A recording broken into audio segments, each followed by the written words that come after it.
clean my loft bed. Ruby Cooper.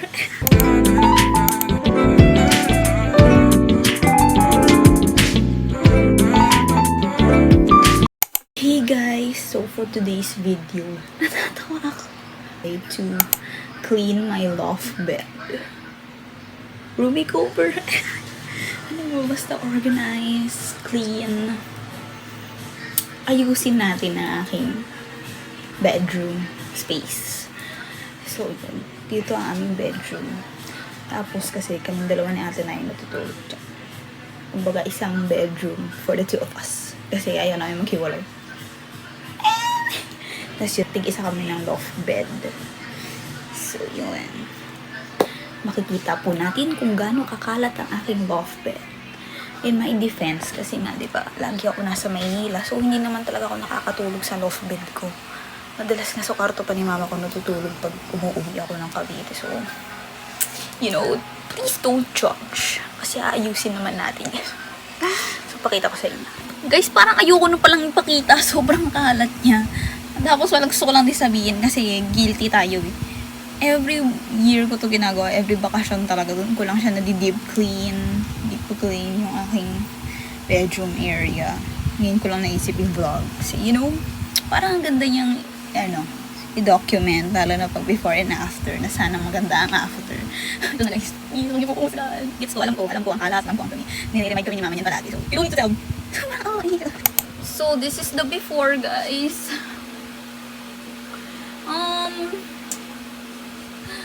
Yun.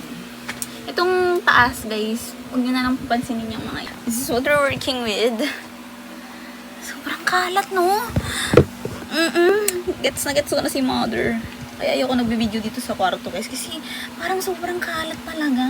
Pero kasi, alam mo yun, mga maximalist kasi kami ni ate na. So, kaso hindi siya mukhang maximalist. Mukha lang siyang makalat. Pero yun, ito medyo aminado, kalat yan. Hindi yan pagiging maximalist. Kinaya medyo. Let's see. Basta ito ang before, okay?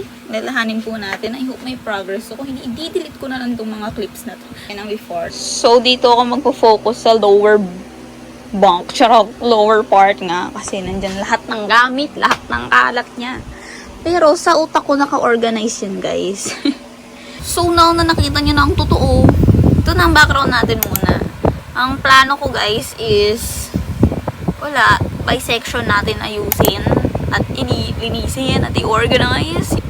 So, bala ko unahin is this one. Ito ang aking cart ng mga kalat and everything. So, yeah. Siguro time labas na lang kasi parang ang dami na masyadong nangyayari. Para di masyadong overwhelming. So, let's do this!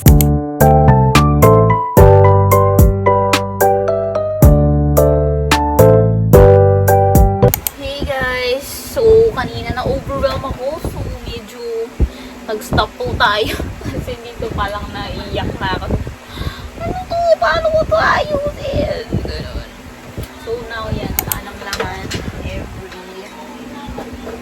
every layer. Punasan lang natin and then lagay na natin itong mga nakalagay dito before. Pero nabawasan ko na yung mga natapon na ako, guys. So I think mas malinis na siya. In a way, I hope.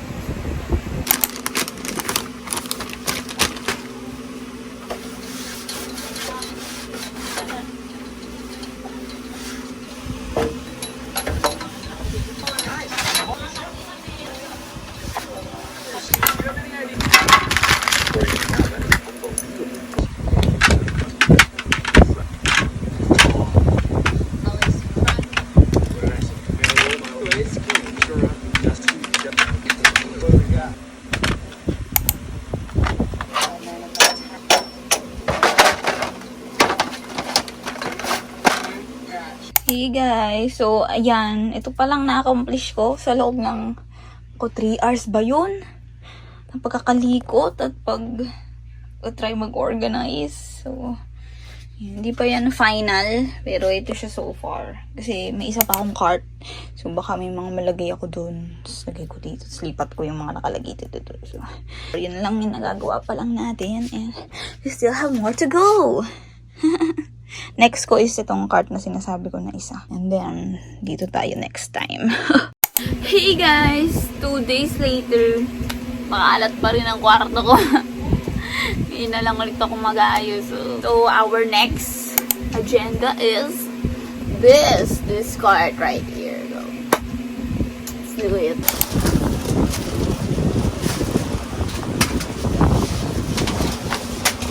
Oh my gosh!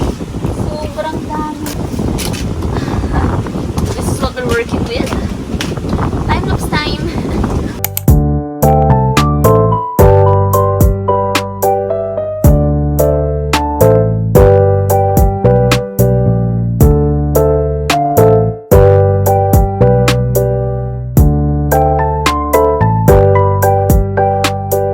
Hey guys, so medyo na-sort ko na pero magbabawas pa ako. Basta natanggal ko na lahat dito. So, yeah, magbabawas pa tayo. Kasi guys, as usual, puro kalat nga lang. Puro sentimental stuff lang. As in, meron na naman akong isang full eco bag na puro sentimental stuff lang. Yun ako, puro full sentimental stuff lang. Pero for sure, gagamit ko iba dito for junk journal. Kaya isosort ko pa muna. Balikan ko kayo kapag babalik ko sila dito. Or basta kapag medyo organized na. Hey guys!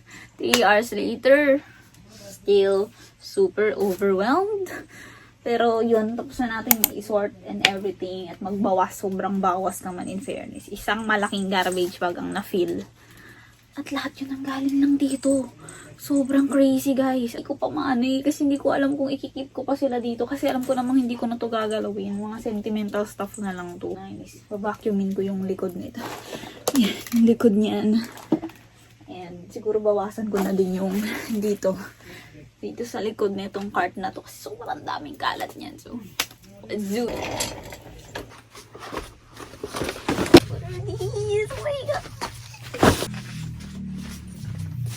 Let's do this, guys. Sabarge! Tingnan nyo kung gaano ka-satisfying kahit sobrang nakakahiya yung alikabok. Diyos ko po.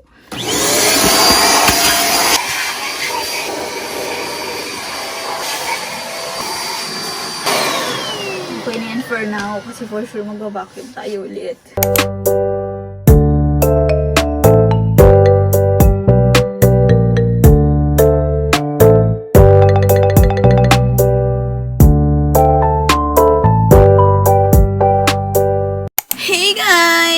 Let's open! Hindi ko siya para sa room. Ay, nagaw pera.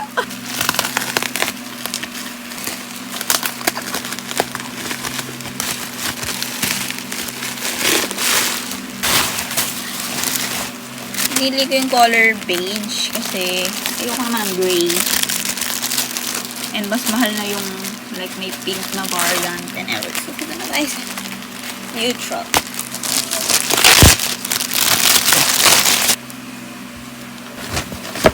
Wait lang. Let me put this inside. Dito ko pinapanlagay ang bags ko. Which feel ko hindi magkakasya lahat. Pero, some. Yay! May storage chair na tayo. Hey guys, I'm back. This is day 3 of cleaning my room. Kaya ako ba ginagawa? Parang itong vlog ka. Dito. So, yun. Today, we're gonna start dito sa, yan, this sorcery. So, yeah. Simulan natin para sa mga bags. Pagsasama-samahin ko lang muna sila, tapos lilinisin ko yung corner niya para masabi lang, may nasimulan na siya. Let's do this!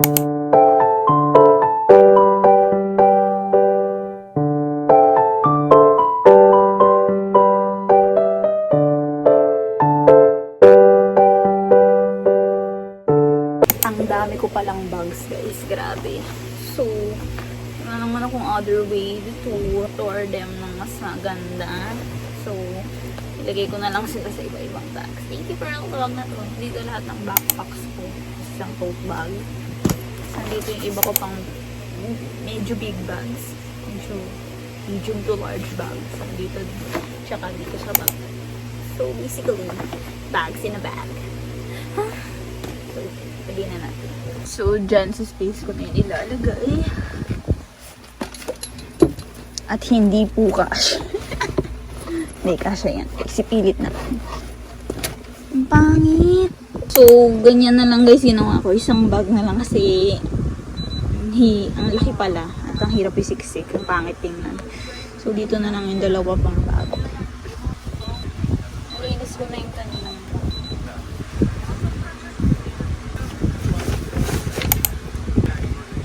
Iniisipan ko pa rin yung bag situation na ginawa natin. Tapos yung mga small hindi ko. Yung hindi ko masyadong nagagamit pa ng bags. Kasi ito yung mga small bags ko na nasa rotation. Rotation! Kasi for sure mga ano din yan.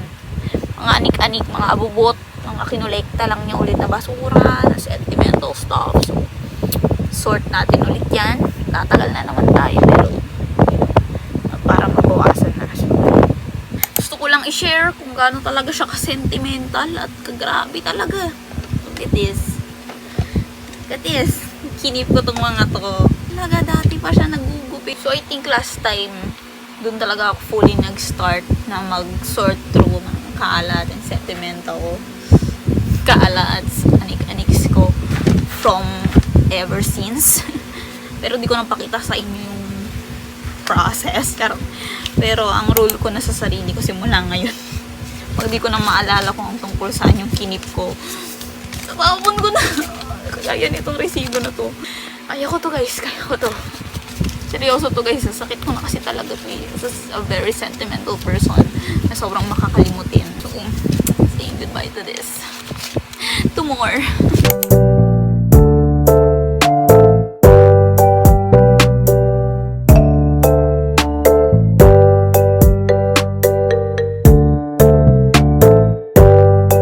Hey guys, update. Sobrang inaantok na ako. Ay, na-overwhelm na naman siya. As usual. So, sobrang dami niyang kalat. Pero, na-sort ko na naman. And, dami naman tayo nabawas. For now, ganyan na lang muna siya. Ayusin pa natin. So, bukas na ulit. Sana talaga. Bukas na. Hey guys, I'm back. It's the next day. And, yun. I'm eager. na matapos to today. Itong pinagagawa ko dito. So,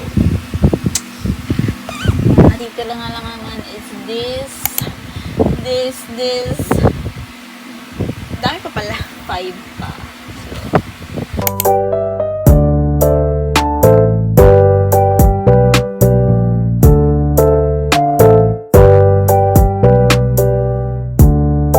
guys, look. Siyempre tinabi ko to. Pero doon ko pala siya tinabi. Look. Ginawa nila para sa akin ng grade 15th birthday ba?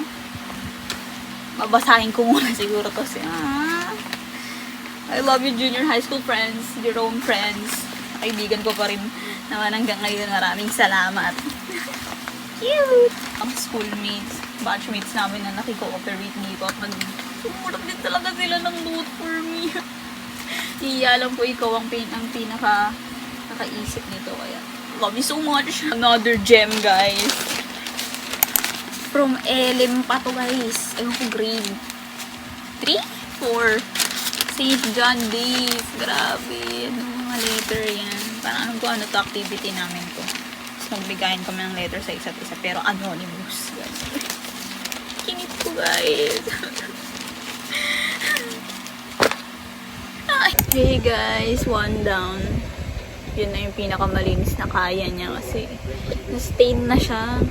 Lalo na puti, gano'n. So, yan. Pero hindi ko mababalik yung mga original na nakalagay dyan kasi hindi ko sure kung dyan ko pa rin gustong ilagay yung mga yun. Which is puro mga alaala lang rin naman, mga sentimental stuff na kinip ko. Pero mostly mga worth keeping, like mga letters, mga pictures, mga gano'n. Pero, next one is this. So, ko lang pakita sa'yo. Ito yung mga crochet flower to bigay sa akin dati. Ito my favorite pinsan ever. Ano, ito nung 18th ko debut. Kasi ito naman nung graduation ko ng senior highlight. So thoughtful. This is forever. Labi natin era ka na nanood ka. Look what I found! Oh my God guys, kalimba. Panahon talaga ng pandemic. Siyempre, di na naman na ito ng panindigan. Buti hindi pa nangangalaw. I'm gonna play you yung intro ng araw-araw kasi meron ako. Nope. Huh?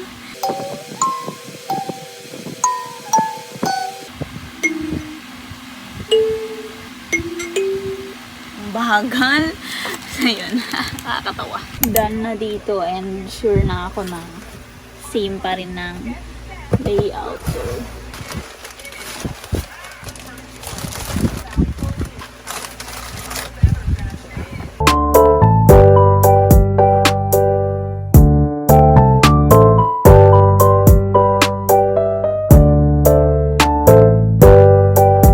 hey guys, so ito siya at the moment. Parang mas kumalat pero sabi ko nga isosort ko ba yung mga sentimental stuff ko. Kaya yung mga boxes nandito pa. Hindi ko pa sila malagay sa mga. Pero dito I think almost done na siya. So, yay!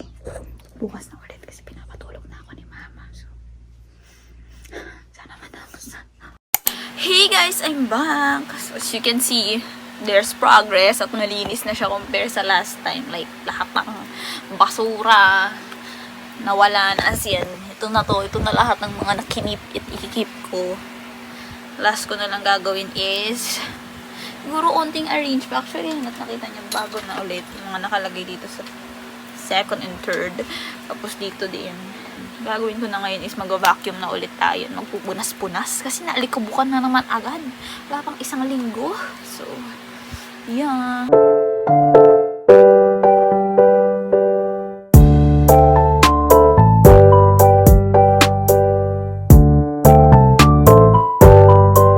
Guys, done na ako mag-vacuum. Ngayon, ang last kong isusort is yung mga journaling, pang journal, junk journal stuff ko. Tapos, I think we're done. Tapos, pakita ko lang sa inyo yung mga nahanap ko sa sobrang pagkakalikot dito. Tingnan nyo guys! A Dangerous Woman ticket. Concert ticket. Grabe, first concert ko to. At maraming salamat sa mga magulang sa pagtupat ng pangarap na to. Grabe, akalain nyo first concert ko, Ariana Grande. Ariana Grande lang naman. Per box. I-miss yung queen para wag ka munang babalik kasi wala akong pambili ng ticket sa ngayon. So, yun lang.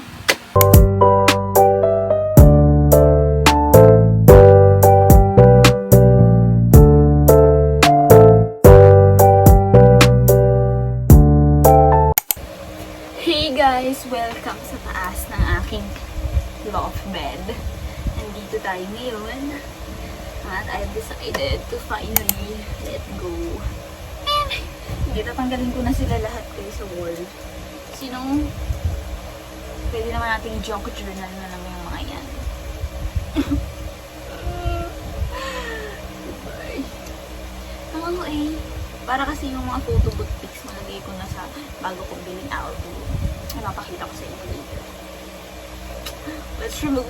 Makita ko lang sa inyo guys yung itsura niya ngayon before maging blank wall na lang ulit siya, you know. Those are good memories and ito na, totoo na talaga.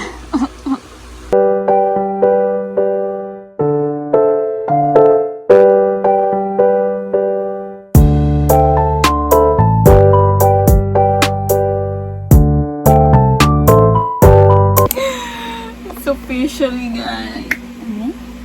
Siya, blank wall na siya. Medyo nagpipil ng wallpaper. Si Olivia na lang yung natira dyan, guys. Plan ko is mag-add na lang ng another poster or art prints. Ganun. Ayan. Maglagay na tayo sa photo album. So, bumili ako guys ng photo booth album. Mas yan siya. Ito na ang ating mga photo booth pictures. I think ito na lahat, pero may iba akong mga naiwan sa condo, so magstay na lang yun doon. Ito yung meron ako. May mga malalapad like this. For another na lang, siguro sa wall na or something. Or ikipit ko na lang sila sa ibang box. Pero yung mga single stand like this, makikita sila lahat. So excited.